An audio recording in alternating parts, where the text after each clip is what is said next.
Good morning बच्चों। Sorry, हाँ,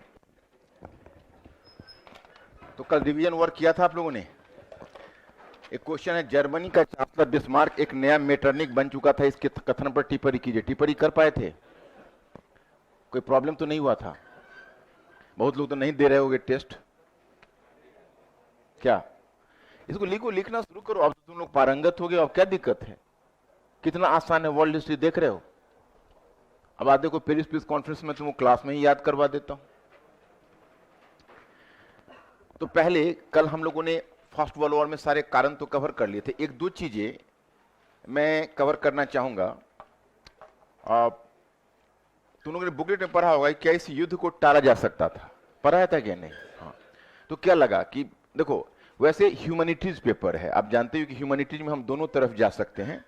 टाला जा सकता था, उधर भी जा सकते हैं, और नहीं टाला जा सकता था, उधर भी जा सकते हैं।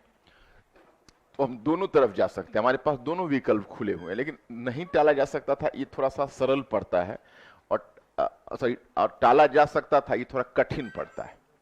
अब इसमें अलग अलग हिस्टोरियन, एक आध हिस्टोरियन कहते हैं टाला जा सकता था, एक हिस्टोरियन तो यहाँ तक कहते हैं कि अगर हम मान लें कि नहीं टाला जा सकता था तो ये बहुत ही डेंजरस आइडिया होगा, क्योंकि अभी भी सिचुएशन कुछ ऐसा ही है। और वो ऐसे कंपेयर करते हैं कि उस समय ब्रिटेन एक लूजिंग पावर था और जर्मनी एक गेनिंग पावर था। उसी तरह अभी अमेरिका एक लूजिंग पावर है और चाइना एक गेनिंग पावर है। वो कहते हैं कि उस समय Serbia supported by Austria, sorry, Serbia supported by रूस एक बिग प्रॉब्लम था। तो अभी Israel supported by America, Arab countries में एक बिग प्रॉब्लम है। समझ रहे हो?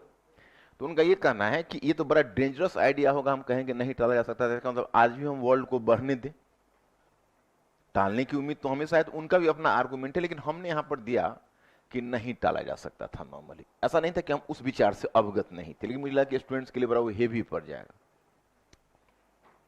तो जो ना, और नहीं टाला जा सकता था उसके पक्ष में हमको कुछ रीजन देना है। तो हमने रीजन आपको बताया कि क्या क्या रीजन इसके पक्ष में दिया जाए। तो उसमें रीजन देखा होगा जो आप लोगों को याद नहीं होगा। मैंने जितने भी, मतलब जो यूरोपीय शक्तियां थी उनके हितों में मौलिक टकराहट थी, और जहां हितों में मौलिक टकराहट, वहां टलने की बात बड़ी मुश्किल हो जाती है। मौलिक टकराहट।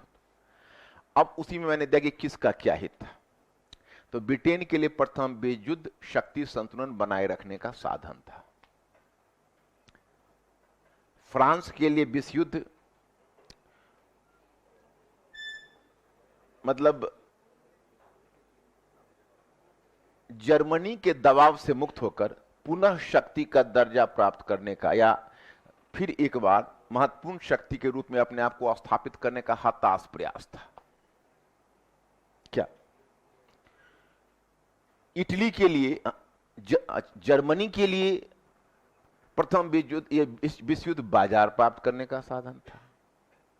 इटली के लिए एकीकरण का ही विस्तार था, क्योंकि इटली के मन में यह बात बैठी हुई थी कि अभी भी हमारा पर्याप्त एकीकरण नहीं हुआ।